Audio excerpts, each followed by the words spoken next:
right, and we're back here on the Crispy Compact Communiqué. We've got Penny. This is an advantage of us doing the show virtually. Yay, it's Yeah. Penny. Oh. Yay. This is the first animal we've had on the podcast. Yes, this is. We've never had an animal join us on the show. I've also never seen her this calm before. Yeah, she's actually doing really good. Yeah.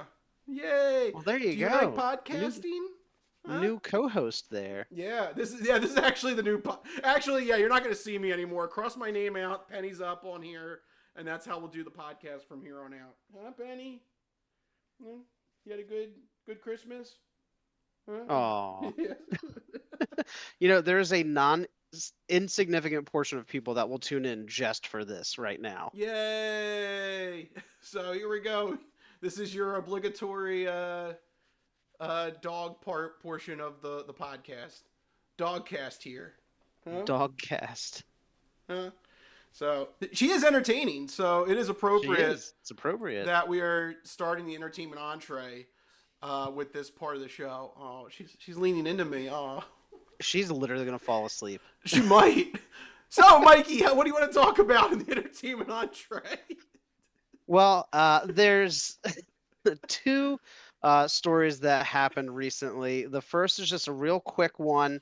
A new trailer dropped for Your Friendly Neighborhood Spider-Man, a new animated show coming to Disney Plus.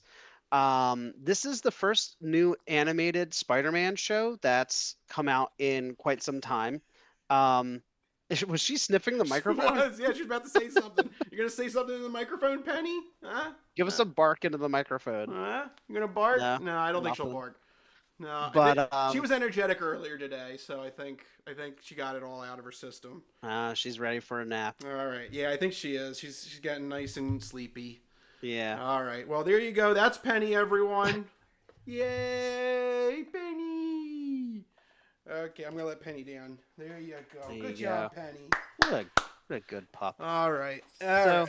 Yeah, let's officially anyway, get back into the swing of yeah, things. All right. Yes. I swinging did. is appropriate. Yes, swinging. There you I did go. check out the trailer to this. Um, what do you think of this? Yeah, as a big Spider-Man aficionado, this is also separate from what's going on with the MCU. So, Yes. do you like that? This is like its own thing, and this is Yeah. self-contained. Yeah. So I do appreciate that it's self-contained. I don't think that absolutely everything has to connect as long as it's clear it doesn't connect, right? I don't mind side stories and different properties in or from Marvel. As long as we know that there's going to be no connections. I don't want there to be some kind of weird shoehorn forced connection here where this Spider-Man is like, oh, there's other Spider-Man in other dimensions. Like I don't want that. It would be great just to have a dedicated standalone animated Spider-Man series. The animated Spider-Man series is how I got into Spider-Man originally. Was the original 94 animated, 93, 94 animated series. That was my introduction to the story, to the hero. So I always keep an eye out for like new animated series to see what the next generation might be like. And the one thing from the trailer that I really appreciated is the focus on Oscorp and how they're making Norman Osborn some kind of paternal figure for young Peter Parker. I like this because Spider-Man fans will know Norman Osborn, Green Goblin. There's that whole plot line there. I don't know if that's the direction they're going to go, but it does nicely set up for that eventual heel turn for Norman Osborn, which I I like you think would. using wrestling terms. Oh, you know what? That happened recently. We were playing a board game with some cousins, and we were trying to get people to guess the word. Oh, what was it? I think it was like villain or something, and you have to write synonyms or like clues that will help them guess it. And I wrote heel. I'm like, what does that mean? I was like, if Rich were here, he would know what that Yes. means. Yep, you're right. That's another word for it. Yep. Yeah. So anyway, side tangent aside. Um, Norman Osborn would be a great heel turn in this animated series. I think that could be really exciting. The other thing that I'm really excited for is young Peter Parker, right? Because the past few iterations of Spider-Man we've had, they've all been college age kids. I mean, not, I guess, the live action one. He was kind of high school, but the the issues were so large, right? It was like world-ending stuff and elementals and going to space and Civil War and all this stuff. It will be nice to have those smaller stories, and the title of the show really helps to hammer that home. It's your friendly neighborhood Spider-Man. Before he was an Avenger, he was a guy just helping out in his local community, right? He was a teen trying to do the right thing, trying to balance school life, personal life, superhero life, and occasionally stop some bad guys. It wasn't always about taking down the next Thanos or taking down the next whatever global threat. So I like that focus. I think it offers them an opportunity to explore those smaller personal side stories, which is really what makes Spider-Man so enjoyable. So I'm really, really looking forward to that. Not a lot of clues about villains or things like that from the trailers. It's really focusing on the slice of life aspect of the animated series. So hopefully they'll pull in some of those classic Spider-Man villains, but so far none that I've seen. Um, the obvious one, of course, being potentially an appearance from Green Goblin, which would be really, really cool. So yeah, I'm definitely excited for that one when that comes out this year, or I guess 2025 technically. Yeah, it's Um, coming up. yeah, it's coming up. So that was the first big piece of news that happened this week was that trailer for Spider-Man. But this next one, which I think we'll have a little bit more to say on, because this is a huge topic, not just for you, but for the entertainment industry in general. The James Bond film franchise is apparently in jeopardy. It's on shaky footing because there is a reported beef between Amazon, who purchased the Bond franchise as part of MGM in 2021 for $6.5 billion, and they are beefing with the broccoli, is that right? Yeah, The it's broccoli, not broccoli. Yep. not broccoli, broccoli No, it's family. broccoli. The owners of the production company Eon, who have final say over all James Bond projects. Those two sides are not getting along. What's happening, Rich? What does this mean for James Bond? Yeah, so just to kind of put things into like actual steps, the broccoli family own the IP of James Bond. So if anybody wants to do a Bond video game, a Bond TV show, a Bond movie, the broccoli family have to approve it. So anything that's like the pre-production phase of movie making has to go through the broccolis. Amazon bought MGM, which handles the release of Bond movies. So they handle all the distribution, the showing of the Bond movies. I think Amazon even now has a Bond channel. If you want to, I think it's somewhere on the Amazon Fire TV. You can have the Bond channel and just have that on a loop. Okay, So they handle everything after the movie's made. So that's right. kind of like the distribution of responsibilities, if you will. So, unfortunately, though, this has definitely caused some mayhem here. This was all reported by the Wall Street Journal, so this is legit. They said they interviewed over 20 sources that have indicated that there is some sort of friction between the broccoli family and Amazon. Um, and this is I really don't want to say death knell, but this is very bad timing because right now the Bond franchise is rudderless. Right now, they don't even have a Bond. Right now, there's still decisions Yeah. being made as to who's even going to be the next, who's even going to play the next Bond, and what tone are you even looking for? Do you go? Do you still stick with like really serious spy thriller like a Bourne franchise, or is it time to make the pivot to kind of more um, lighthearted? I keep wanting to say goofy, but I don't mean like goofy, but like kind of a little more uh, Like a less serious. smarmy Bond, yeah. Yeah. Do you go like a Guardians of the Galaxy kind of thing where you have like a cocky up and starter agent who needs to be put down a peg? there's so many avenues that they could go down in this current culture, and having the right actor is a huge part of that. They're basically the actor that you hire to be the next Bond is going to determine the theme and the personality traits that you're going to have in the next Bond. So for them to have none of this ready is just, they're so rudderless at this point. And now you're telling me that they can't even agree on like just basic things that they're trying to come up with Amazon. This is bad timing, bad news, and especially for a franchise like Bond that has gone through periods where they just sat on their asses. There was a 7-year gap, I think, between License to Kill and GoldenEye, and that almost killed the franchise. Thank God Pierce Brosnan hit it out of the park with GoldenEye, because that 7-year lull really could have killed the franchise. And right now we're going on. I mean, in terms of the release date, No Time to Die came out in 21, so they're all right on that wavelength. But they haven't shot anything, because No Time to Die was shot in 2018 and 2019. Yeah. It was because of COVID that kept getting delayed and delayed and delayed. So in terms of actual like filmmaking, boots on the ground, we're gonna make a Bond movie. They haven't had any action on this in what 5-6 years. Yeah. It's looking dicey. So to put this in perspective, just to piggyback on what you said about the gap, the time gap here between License to Kill and GoldenEye, there were 6 years from 89 to 95.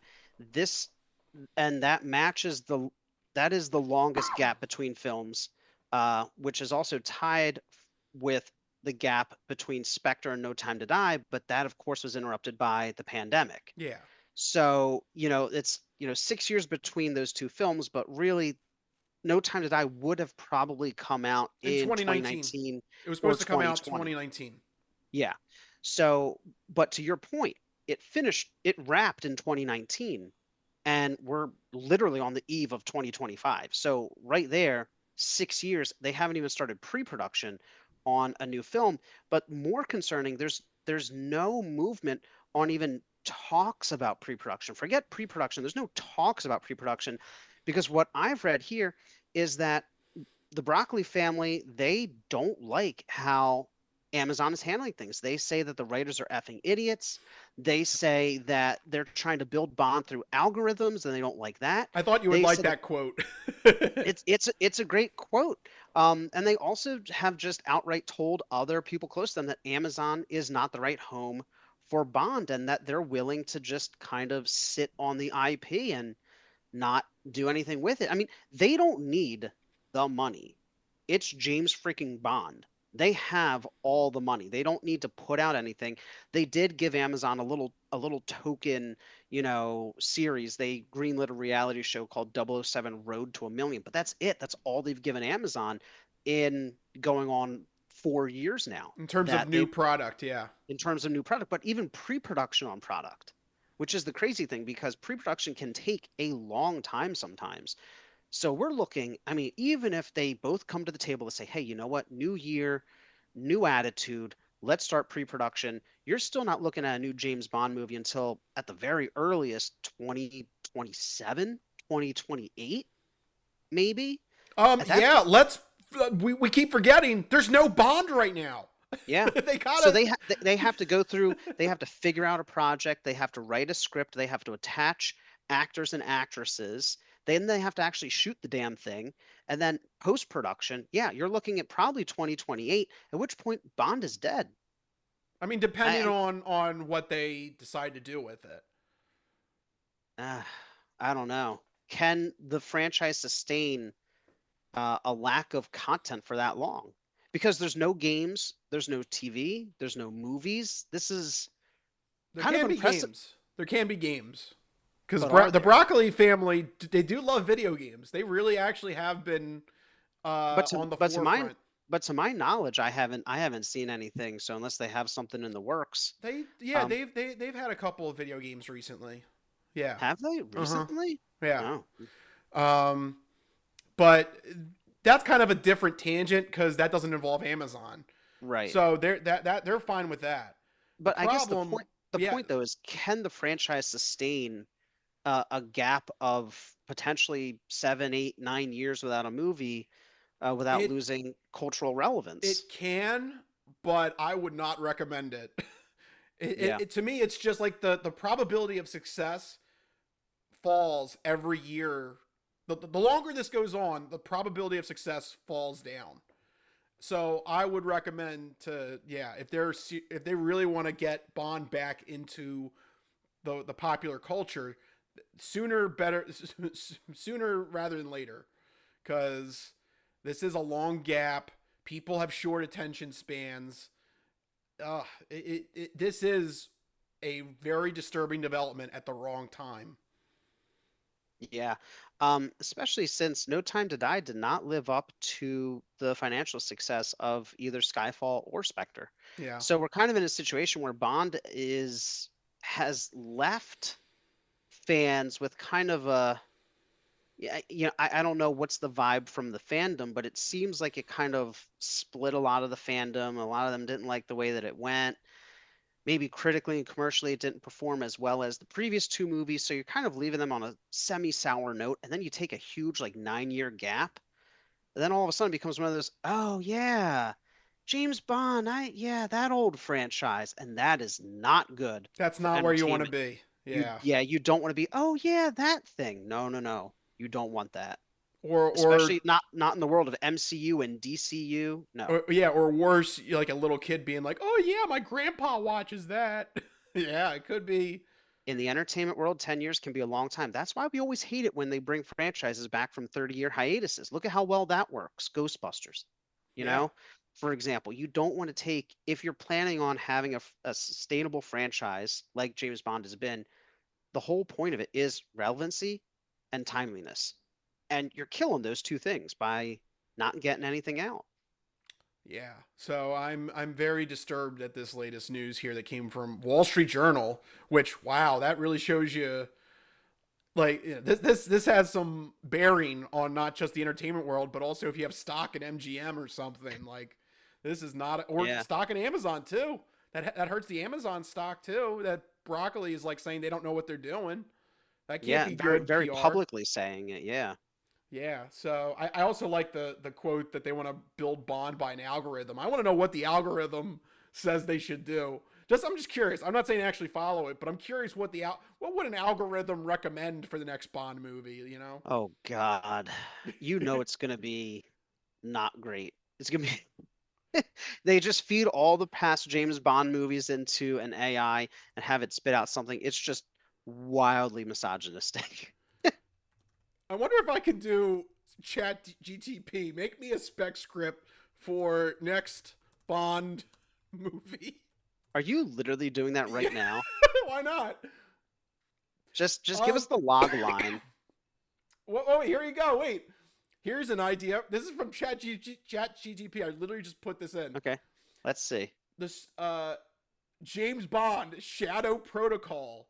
The story Ooh. will follow Bond on a high-stake mission involving international espionage, technological warfare, and personal stakes.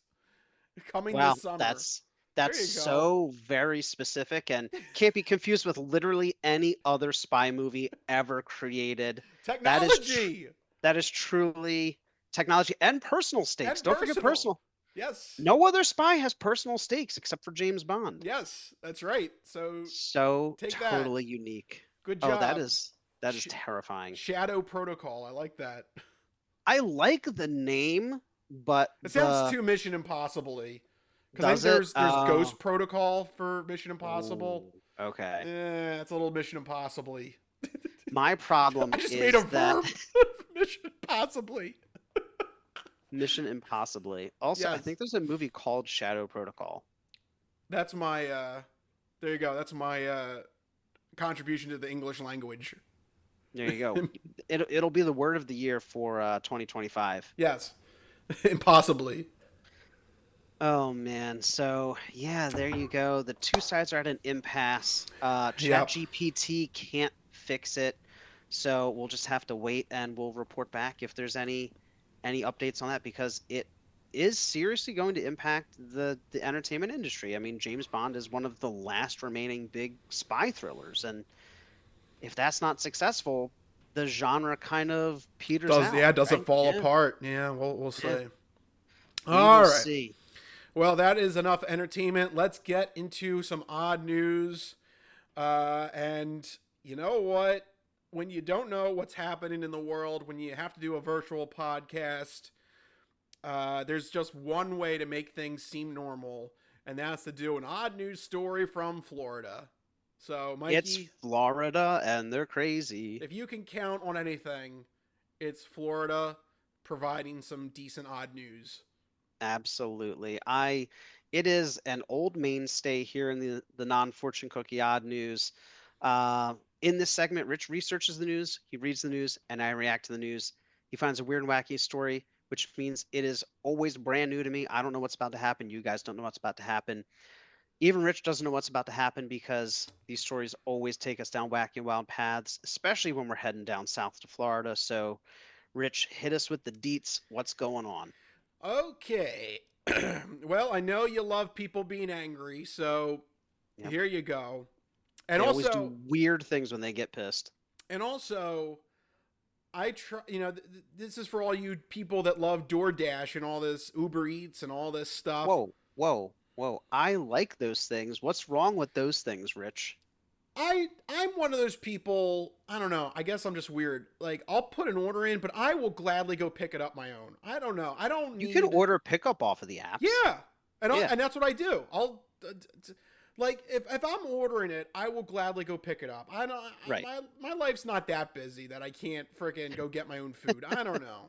I'm very rarely am I in such a bind like that. I'll tell you what, I used to do a lot more delivery, but the fees on those apps have gotten absolutely outrageous. So now I pick up way more than I get delivery. However, every once in a while, depending on the circumstance, if it's raining or if I'm being especially lazy or sick or something, I do still splurge for the delivery. But I'd say about 70 to 80% of the time I'm picking up. Definitely. Yep. Well, unfortunately, you never know who your Uber Eats driver will be, or your Grubhub driver, or whatever these services are. We're going to follow the case of 22-year-old Brianna Alvelo. Unfortunately, she is not happy. She was working Sunday evening at Marco's Pizza in Kissimmee, Florida. She was dispatched. I love that phrasing. She was dispatched. Okay. Time to go. She's sent out Yep. from the main base. Yep. She was sent out at 10 p.m. to deliver food to the Riviera Motel to 26-year-old Melinda Irizarry. Okay. So that's what she was doing here for her job. She was delivering a order of pizza and chicken wings that valued at $33.10. That's actually not a bad deal for delivery pizza and wings. All right. Sometimes it gets pricey, yeah. Well, Mike, we're going to test your tipping skills. How much would you tip? So the total was 33. Yes. Yes. Pizza and chicken wings. Pizza and wings, I'd probably do somewhere in the old adage is you double the first number, that's 18%. I usually give a little bit more, so I'm looking at like the $8 range on a conservative side, All right. thereabouts $9 if the service was particularly good. Well, I mean, this is just delivery. You don't have full blown service. Well, deliveries, I mean, just as hard as service. They got to drive their ass all the way Yeah. out to me, bring the food to my door like I'm some kind of like royalty, you know? So I usually do about 20-25%. Okay. So, unfortunately, I guess Melinda is not a good tipper Uh-oh. because she only gave a $2 tip on this order. Ooh, Yeah, not good. no. So this is delivery, not pickup, right? Delivery. Yeah, this is delivery. Ooh, no, delivery, no. You got to tip way more than two. Yeah. $2, that's not even 10%. No, it's not. Well, you better be careful who you stiff the tip on, because this lady Brianna Alvelo, she ain't putting up with this low tip and nonsense. This ain't flying. So according to police, she got a male accomplice to meet her after work. So this anger stayed. Oh boy. This was It not. simmered. She put it Yeah. on a low simmer She she all she actually day. put the anger from the $2 tip into the onto like a big soup pan in the back at the Marco's Oh yeah. Pizza, and it just Yep. boiled the Oh whole yeah. 90 minutes. So she got a male accomplice. 90 minutes later, her shift ended. They got in their car, drove back to Melinda Irizarry's spot at the Riviera Motel, and burst in through the door. Oh Yeah, you man. you you tipped me $2. You mf'er. Oh no. I mean, listen, $2 is only, I did the math, it's 6%. Could you imagine a 6% tip? Yeah, That that's is embarrassing. that's outrageous. You got to at least hit double digits, my friend. Yeah, that is Like, embarrassing. like that's really bad. Now, is it burst through the door bad? Because Right? when you say burst through the door, I'm imagining they walk up to the door and they kick it in like it's a scene from like Pulp Fiction or Reservoir Dogs, like you're about to like take out a hit on a guy, you know? Yes, that's exactly what happened here. They burst through the door and they started threatening Irizarry and her family with knives. Oh my this is, God. yeah, this is exactly like a Quentin Tarantino movie. Literally, wow. Yeah. At that rate, that's when Melinda offered her anything that she wanted. So I mean, that's important. Now, how much did they take then? It doesn't say exactly, other than family belongings, loose cash, and her daughter's Nintendo Switch. Now, see, now this is the problem because that went from a 6% tip to like a 300% tip. And that's not okay. You have to be in between 6 and How much is a 300. Nintendo Switch? They still run about $300. So that's That's literally 300%, isn't it? that's like Or no, 100%. 100%. No, No, wait, it's no 100% 100 is times. double. Wait. Yeah. Oh Oh my man, god, I math. can't do math. So wait, 100% is double. So what would be It's 10 a times that? lot of It's percent. like is that like 1,000%? I don't know. I'm bad at this. Yeah, I It's can't it's think a of it right now. it's a lot of percent Yes, tip. it's a lot of percent. Yes. So you need an option between 6% and a lot of percent. Yes. Okay. Now think if this person had just been like, okay, here's what I'm going to say. This is going to sound bad. If you want to be cheap, you can still be cheap and do like a 10 or 15% tip. It's kind of frowned upon, but you can do it, you know, and you're still saving so much more than if they break into your house and steal your Nintendo Switch. Yeah, the You poor know, daughter. She didn't have anything to do with this.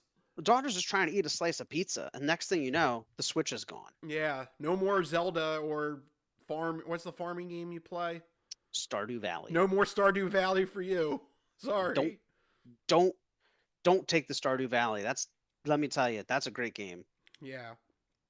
Um, unfortunately, I would imagine it was probably reaching for her things.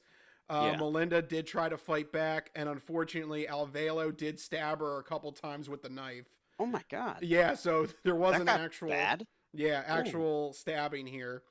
Luckily, though, Irizarry was rushed to the hospital, and she's in stable condition, so she is fine. But the police were able to apprehend Alvelo, and she was charged with attempted murder. Yeah, that now you stab her. That's a murder. Yeah, yeah. this gets bumped up to attempted murder, aggravated assault, and home invasion. Oh, So not good. Wait, does it count as a home invasion if it's a motel? Wouldn't that be like motel invasion? it's their current residency. Are they living at the motel? I believe so. Oh, they might not have a lot of money for a tip. That don't listen. If you don't have a lot of money for a tip, you gotta figure something else out to eat. I was always taught if you don't have money to tip when you go out to eat, then you don't go out to eat. Yeah. That's just like a golden rule. You know, don't take it out on the people serving you the food or performing the service. Like if you don't have that money, then you don't do it, you know? Yeah. So I feel bad for them that they're in a motel, but don't give a person a $2 tip when you could have taken that $33 and Boy, gone to the vending machine or gone to a closer restaurant, you know? if you would have known the trouble this would have caused, yeah, I think you would have gave a couple more dollars on the app. Yeah, exactly. Um, so the male companion escaped. So this guy had all the fun. He had all the fun. He picked her up, did this thing, and then he got out of there scot free. So he's I on the loose. I wonder if he knew what was going to happen. If she's like, "Come along for a ride," he's like, "Okay." Next thing you know, a door's getting kicked down. He's like, "Whoa, Uh I oh. didn't sign up for this." Yeah. He grabbed the switch and just ran. So he's still on the loose. We don't know who the male companion is. Alvelo is locked up in the Osceola County Jail, and she admitted that it was because of the tip. She became very upset over the tip that she had received. Well, I mean, the tip was bad, but I don't think anything justifies kicking down a door and robbing people and also stabbing them. Like that's, but then on the flip I side, the can't tip believe was that lasted bad. 90 minutes. Yeah, that she maintained that anger for Yeah, 90 like minutes. that Like, did not go away. That anger was just no, brewing and it just got worse. And she's like, I'm robbing those MFers. I'm robbing them. Yeah. I had enough of this crap. Oh man.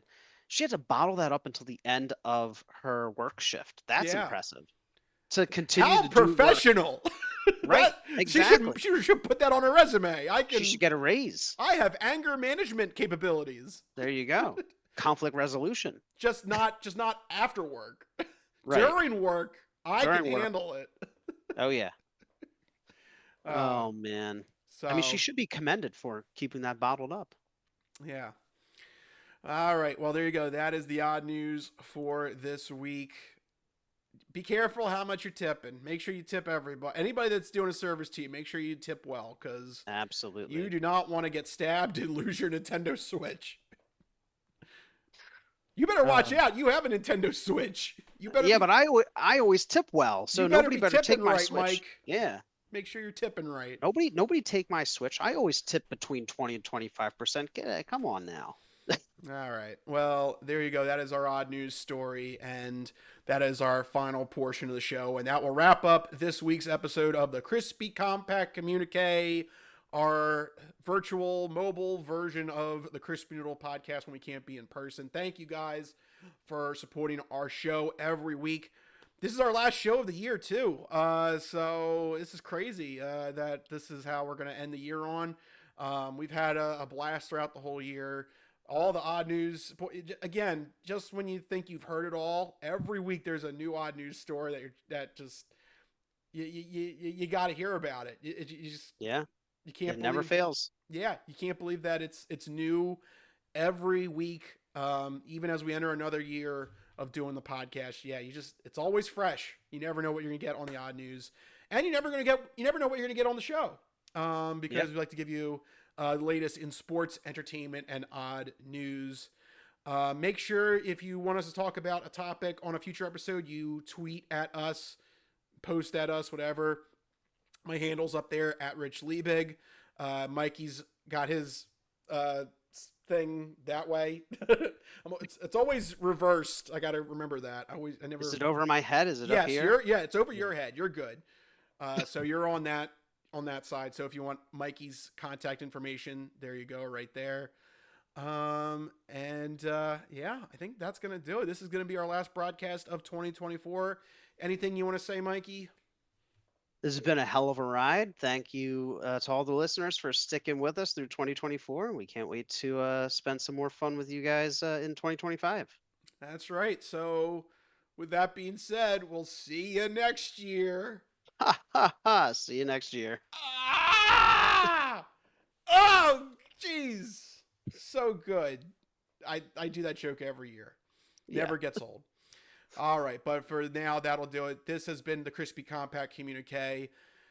Let us be the crispy noodle in your vegetarian salad of life and boring news. That'll do it. We'll see you guys next year. See you guys. Later. Bye-bye, all you fine peoples. Goodbye, 2024. We'll see you on our next week's episode as usual. Take care. Bye-bye, all you fine peoples. Good night.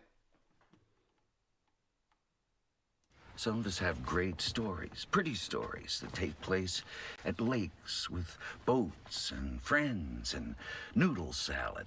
A lot of people, that's their story. Good times, noodle salad.